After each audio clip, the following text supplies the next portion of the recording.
Hello everyone, my name is Jenna, but you guys can call me Jen. Welcome back to my channel, or welcome if you're new. Hi, hello. Please excuse the little bit of redness on the side of my face. I must have been leaning on my rings or something and it just won't go away, and it looks like a bruise in this lighting, but I just looked at it in my bathroom.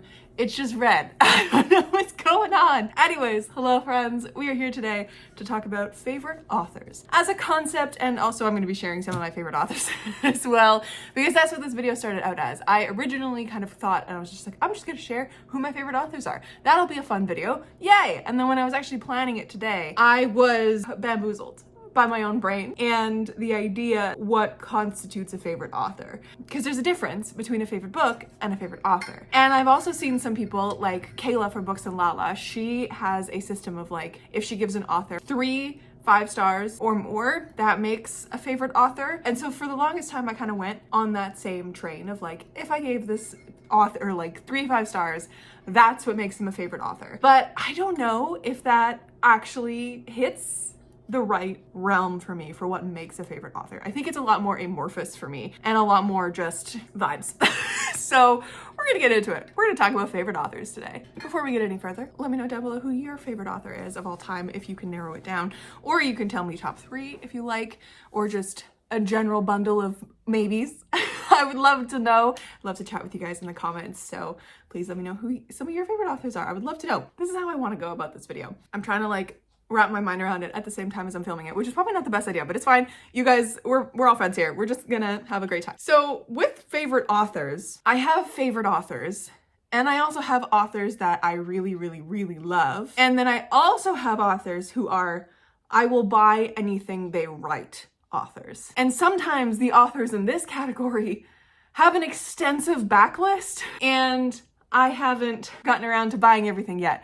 But it's like in my brain that I like will buy anything new that they put out. I don't really know how to pin down exactly what makes my favorite authors, you know? Except in a few instances. Like I do have a few authors in here as well that I think are on their way to becoming favorite authors of mine. I have guaranteed, yes, these are favorite authors. I have the ones I will buy books for. That also, there's one in this list that isn't necessarily a favorite author, but I will automatically buy anything that they write because I think they're a master in their craft. Tell me down below also, once you've told me your favorite authors, what makes you decide they are your favorite author? Is it something with the writing that they do?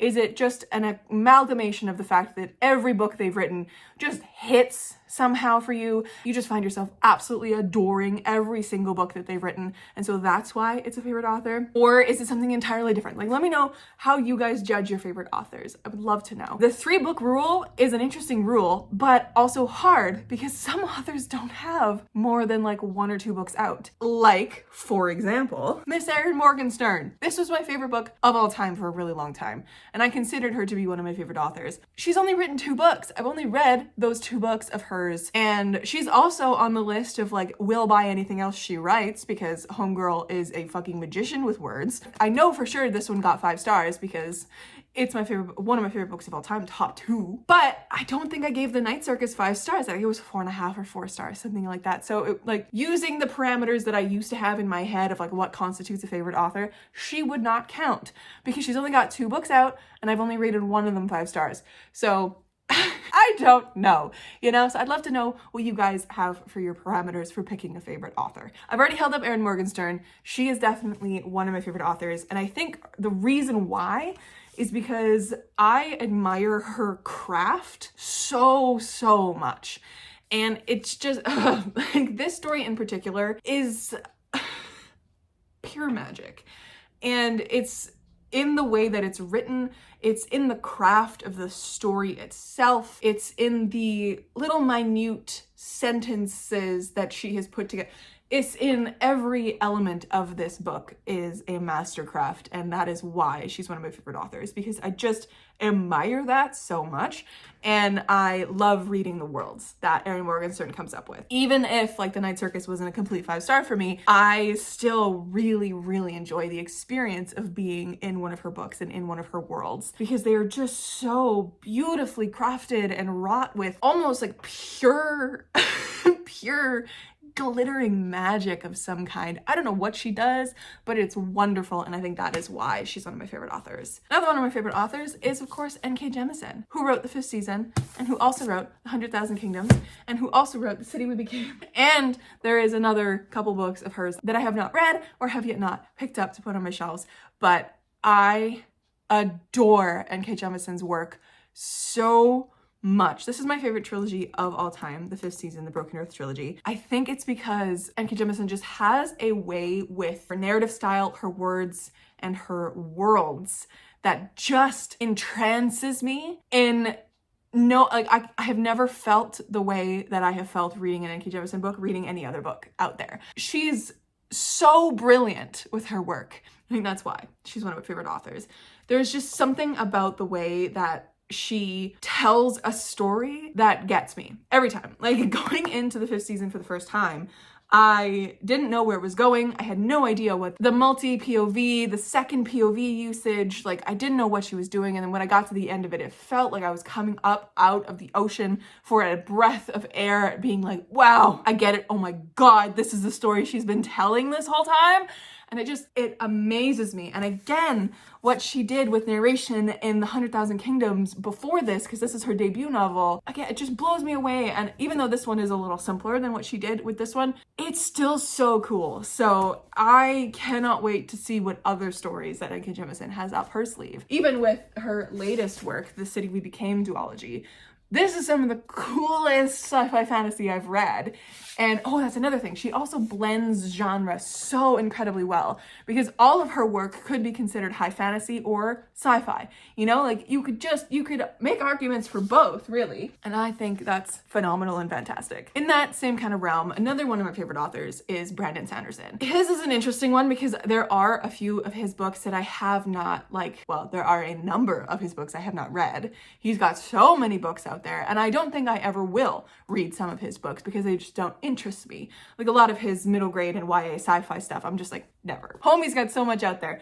But there's something about the way Brandon Sanderson crafts a world that really gets me. So he's a world building author that I am deeply, deeply a fan of. And I think there's a difference between the world building author level of Brandon to N.K. Jemisin to another author that I'm going to talk about a little later, to Hannah Long.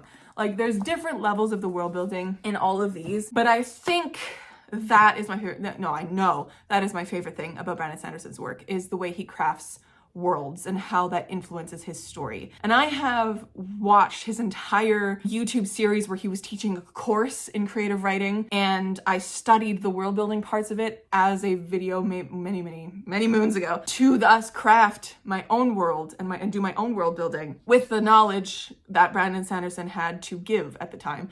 And I think he understands story and he understands world building and how that connects with character and setting and themes and magic. Like, everything all connects together, and he understands it so well, and that is so beautifully reflected in a lot of his works. Sure, sometimes the stories themselves don't quite get there for me. Like, Oathbringer, the third one in this series, isn't like a 5-star book for me. There are some things that it was just a little boring for me in places. There is something about the way that Brandon Sanderson crafts these worlds and these stories that just keeps me coming back. I think he's a absolute master at that, and I think actually having come back from studying his world building classes to see it in action in his books, it's so cool. And that's why he's one of my favorite authors. Like, I don't know what it is about Brandon Sanderson's brain, but I wish I could sit down with him and have like a long chat, talk about the way his brain works. Like, just nitpick in the way he builds stories. And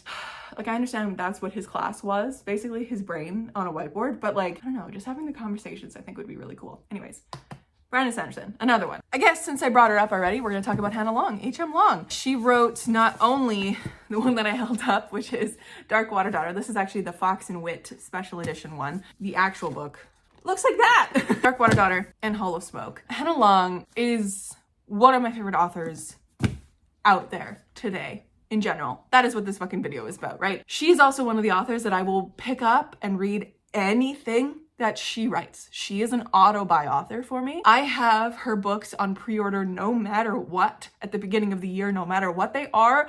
I picked up Darkwater Daughter on pre-order back when it was announced. All I knew about it was pirates and like flintlock fantasy, and I was like, I'm in. Like, it's Hannah Long, I'm gonna pick it up just because of her and how much I love her and her worlds and all that kind of stuff. I think she is a incredible storyteller, and the world building in her worlds, I think, is, to me, on par with Brandon Sanderson or rivaling Brandon Sanderson in a lot of ways. And not in the complexities or in the majesty and the epicness that Brandon Sanderson's is, but just the beauty in the way that she gets her words to work. How do I explain this? Like, I love world building, you guys know this, as a person and as an author so much. And yet I don't want to strive to Brandon Sanderson level. I want to strive to Hannah Long level, because this is like some of the most beautiful cinematic worlds and descriptions I've ever read in her books. And that's what really gets me.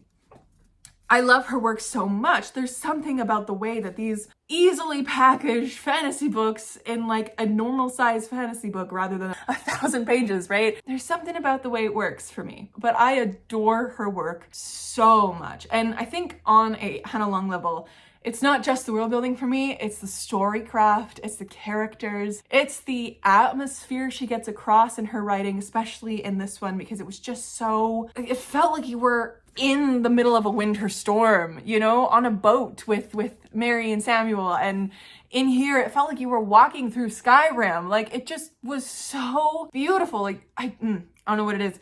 And the characters in here are amazing. I love her storytelling so much. But yes, she is a favorite fantasy author, favorite author of all time, and an auto-buy author, no matter what. No matter what, I will be buying a Hannah Long book. You can guarantee it. Another favorite author is Tasha Suri, who wrote the Jasmine Throne series, the Burning Kingdoms. Yes, Burning Kingdoms, that's what this trilogy is called. I debated putting her on this list for a little while because of the give 3 books 5 stars rule that I had at one point. And I don't think I will read everything that Tasha Suri has ever put out, because I think she's also put out a Doctor Who book that I'm not interested in. Not to say that I'm not interested in Doctor Who. I have watched a little bit of Doctor Who. I think it's great. I just don't think I'll read that book. And I do have her YA Wuthering Heights retelling out from the library, and I don't know if I will actually get around to picking it up, because it just, I don't know, like, it doesn't really call to me like her high fantasy does. I have read the two books in this series, this one and the Oleander Sword, which is right here. And I have also read the first book in her other standalone duology series, Empire of Sands. From the 3 books of hers that I have read, I have never been so in love with the way a writer crafts a character tied into the world building that just captures me completely. That is what Tasha Suri does to me. Her characters are some of the, like, they're just people, but they capture me every time. And I think that's what I really realized when I read The Empire of Sands after reading this one before the Oleander Sword was out. That's what I realized, because even though, like, I love this book for its world, for its gayness, for, like, the story that it's telling, the revolutionary levels of it, and the interconnectedness of the world and the people and what Tasha's doing with the story and all that kind of stuff. But going into Empire of Sands and reading the characters in that book, and also there's one element of world building that'll never leave me from that book that is just gorgeous in the way that it's described. Like, it lives in my brain rent-free. The way that Tasha Suri wrote those characters is some of the most beautiful character work I've ever come across. And again, in the Jasmine Throne, that's like what made me realize what I loved so much about this book. Despite everything else, I fucking love this book. You guys know that. These are some of my favorite fantasy books ever, right? And I will definitely go out and read as much as she's gonna give us. I know that she's coming out with another book soon that is bodyguard type situation. It's also sapphic, and I'm so excited about that because woo, we love that trope in this household. But like, there is something about Tasha Suri's character work that just gets me. Another one kind of on the level of Tasha Suri is that, one, will I read all the books that this person has out? I don't really know. They do have a very extensive backlist, which I own. So I should really go this way. Look at that. Which I own 1, 2, 3, 4, 5, 6, 7, 8 books by. It's T. Kingfisher. Now, T. Kingfisher got onto this favorites list because I gave 3 of her books 5 stars. And then after that, I read 3 more of her books that were all very big disappointments. It was a little bit of an interesting choice putting her on this list in my mind. I think she still has the potential with a lot of her books to be a favorite author, simply because, and she is a favorite author, simply because of like what work she's put out now and that I have read.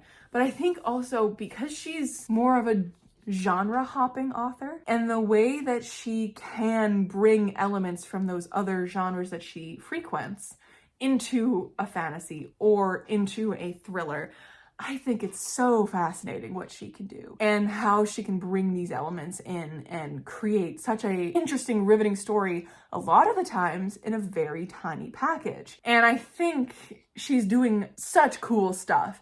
And sure, she's got a lot of books out there. She's got a big backlist and she writes a lot of books. She's self-published a lot of books. And so, of course, there's going to be books out there that just don't hit for me with a favorite author, right? And I think that is what I've come to terms with T. Kingfisher, is that there's a lot of books out there by her that I'm not gonna love. Like Clockwork Boys, for example. This one really did not work for me. But on the other side of that, I absolutely loved Sword Heart by her. Like, it's a 5 star.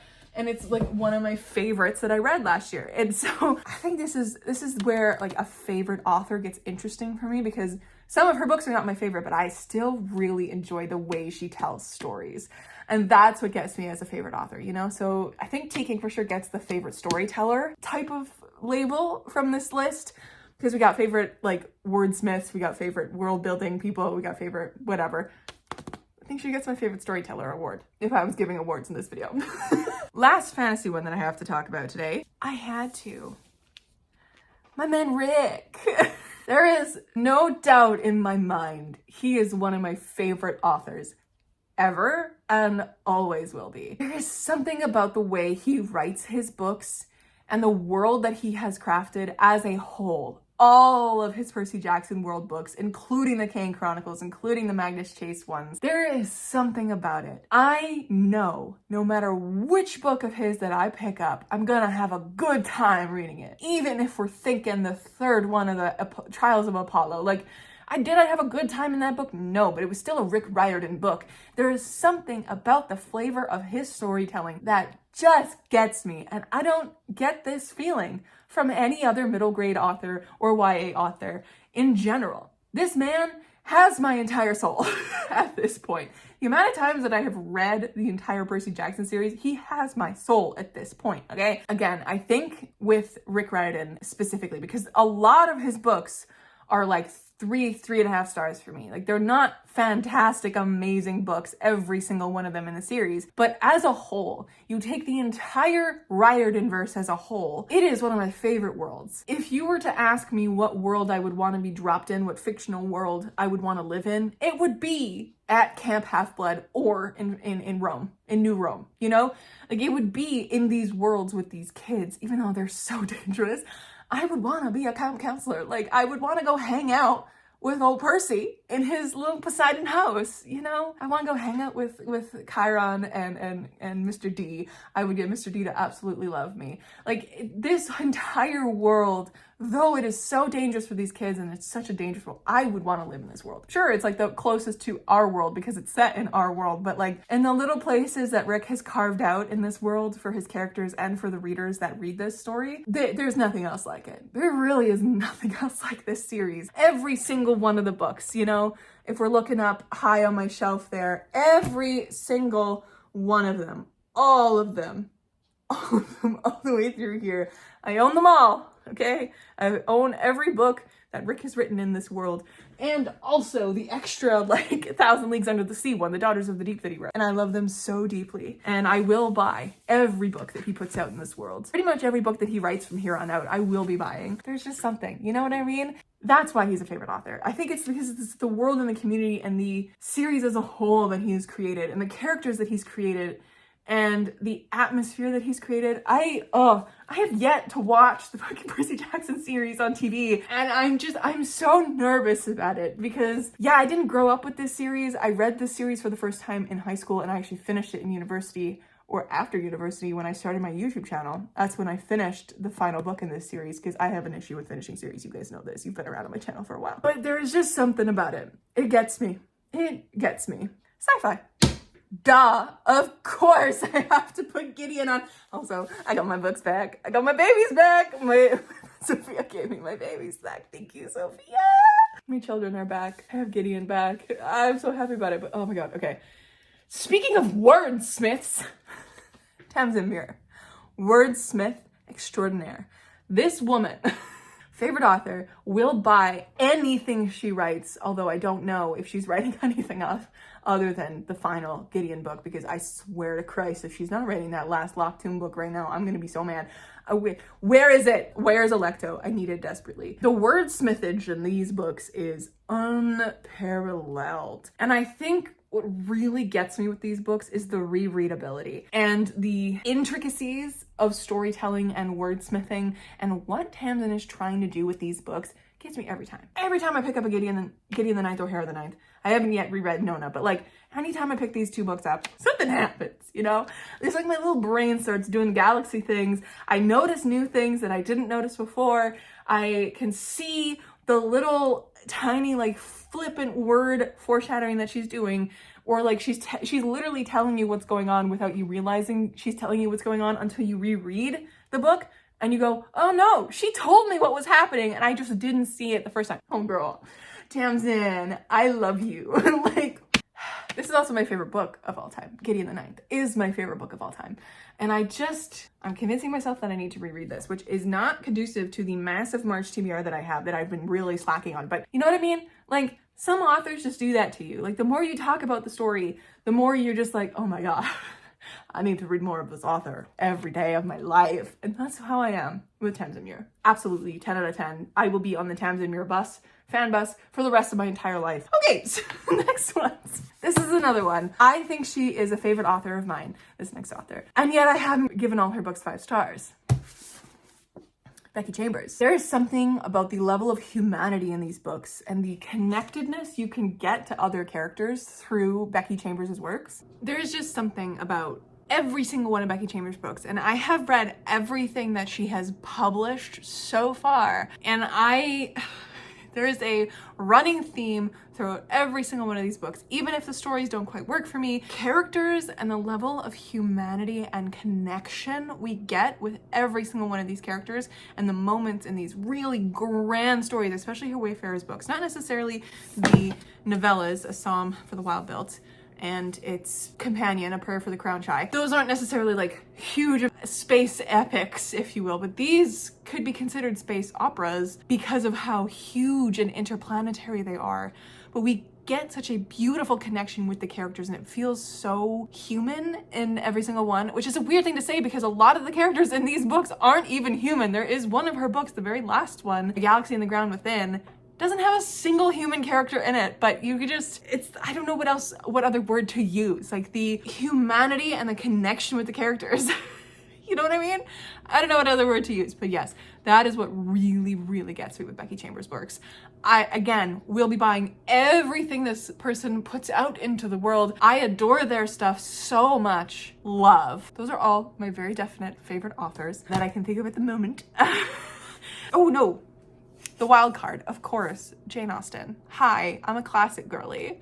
I have an English degree. Jane Austen, one of my favorite authors ever, and will never be moved from that spot. There's something about her works, every single one of her books, especially Emma and Pride and Prejudice for me, reading them and rereading them feels like coming home. There's something about them, and I think as an author as well, I've studied Jane in university, I've studied her works, and I wish I could study her works even more with more contextualization for every single one of these books. Like, what was the world like when Jane was writing this versus when it was published? You know, that kind of thing. I know so much about these books, but I wish I could know even more. And I think there's just a level of mastery to Jane's writing that I have never found with another classic author like her. When I talk about how much I love romance books, these are at the top of that list, no matter what, all right? And I know I don't talk about that enough. I'm not a romance girly. I'm a fantasy girly, as is evidenced by this video. But I do enjoy a really good romance book. But whenever I say that, just know that Janie is at the top.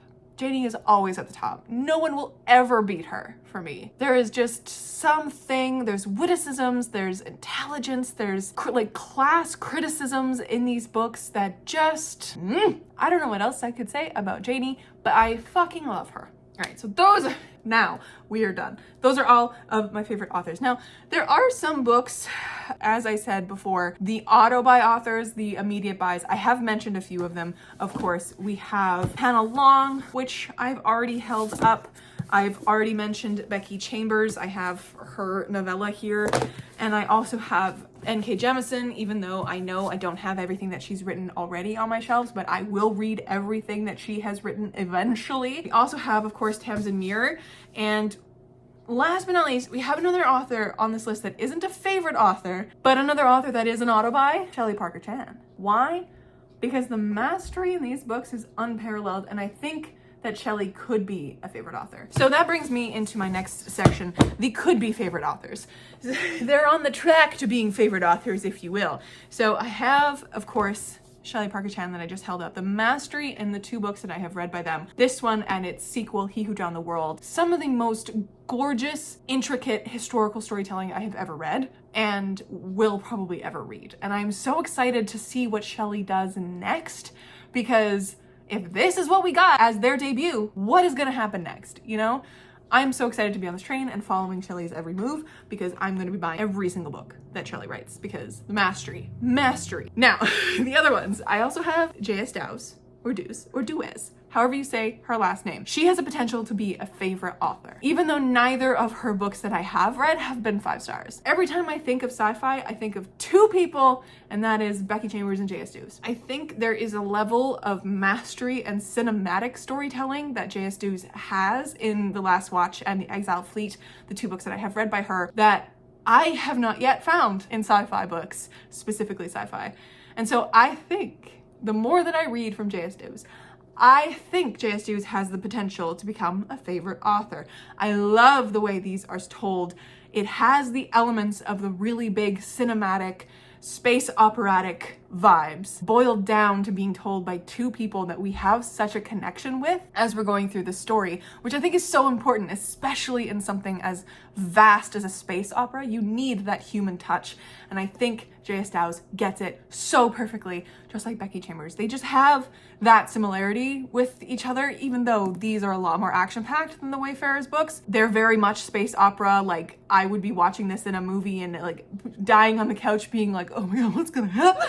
Like just stressing, but we just get so connected to these characters. I think that's why. And I need to reread these books, honestly. And I have Rubicon, which is her latest release, on my shelves. I should read that. That's really what I'm telling myself. I need to read it. Next, Robin Hobb. Robin Hobb was on this favorites list for a little while when I was like organizing all the books today. And then I was like, is she yet? Is she a favorite author yet? And I couldn't say that. I could not say that she is a favorite author. Her 3 books in this series, in the Farseer trilogy, Fitz books, first 3 that I have read, I have only given 1 5 stars, even though that's not my like rule anymore, as is evidenced by Erin Morgenstern. There's something like I want to keep delving into Robin Hobb's worlds and writing to really understand her as an author, because I feel like I've only just gotten a piece of it having read the Farseer trilogy. I 100% can see her being a favorite author because she's so close as it is, because the level of mastery and storytelling and intricate slow character work that she does in her books is unparalleled. Like the growth we see with Fitz in these 3 books, I have never seen. All right, like I have never seen that level of mastery and character work, and how beautifully slow these stories are told. And yet when you look back, when you end one of her books, you look back at the characters at the beginning and you're like, whew, we just went on a journey and I feel like I'm still safe at home. Like it's just such a beautiful balance. I just love it so much. So yeah, she's definitely gonna be a favorite author. She's not quite there yet. I think I need to read more of her Elderlings world to really get her there, but she's very close. Speaking of being very close, S.A. Chakraborty. I went on a journey with these City of Brass books, with the Daevabad trilogy. If you have not yet seen my series video where I reread this first one and finally finished this trilogy, reading the second and the third and crying over everything, this is definitely your sign. Go watch that video, please. It's in my series playlist if you care. But I think S.A. Chakraborty, in having now finished all 4 of her published works, except for her novella series and the short story series, A River of Stars, which goes along with this. I think that's the only thing I have not yet read from her. I think she has the potential to be a favorite author as well. I think with Amina, whatever she's doing with Amina, I think is gonna get me there. There is something with S.A. Chakraborty's writing that gives me the feeling and the, like, I couldn't put these books down feeling that I would get when I was reading like Cassandra Clare when I was like young, like when I was a teenager, you know? Like, it gave me that pull and that intrigue in the story and the action and the characters all working together, that it's a recipe that I couldn't put this book down, you know? So I think S.A. Chakraborty is on the train for being a favorite author of mine. Then we have a new author to me from this year that I think is on the train for being a favorite author. And I guess I could also mention John Gwynne in this. I just haven't read his books recently, so he wasn't really on my mind when I was building this list, but John Gwynne is definitely up there as a potential favorite.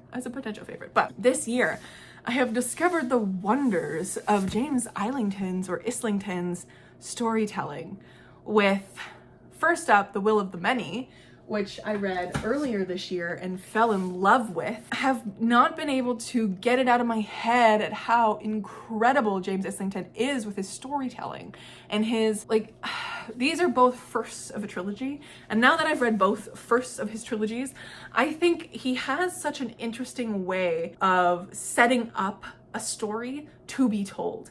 And I think really what gets me, I don't know about The Will of the Many as much, even though it's his newer work, but what really gets me with The Shadow of What Was Lost, the first one in his Lycanius trilogy, he sets up such a perfect entrance into his world, his characters, the stakes, and the magic. He gives us such a beautiful entrance into it and also gives us such an easy, slow climb into what he could potentially do with his next 2 books in the series. I am so excited to find out what he does with the story and how he keeps building it, because this is some of the best first book storytelling I have ever read. And there's something about it. Like, I have a feeling that once I finish the Lycanus trilogy, I'm gonna consider James Islington, however you say his last name, as one of my favorite authors. But I've only read 2 of his books, and they're only both first books in a series, so I don't really know if I can tell if I can't tell yet. And that's hard to say. Like, I've read 4 books of S.A. Chakraborty and I can't tell yet. Like, I think it just matters on how, with a lot of these authors, how they grow and how each book affects me, and like the similarities between each books that they write, not in the actual story themselves, but like the way that they've crafted a story and way that they've presented it in the structure of a story. James Islington is a master, and I'm so excited to see where this goes. Anyways, last one on this list of potential, M.L. Wong. I have only read this book, Sword of Kaigen. This ruined my soul last year.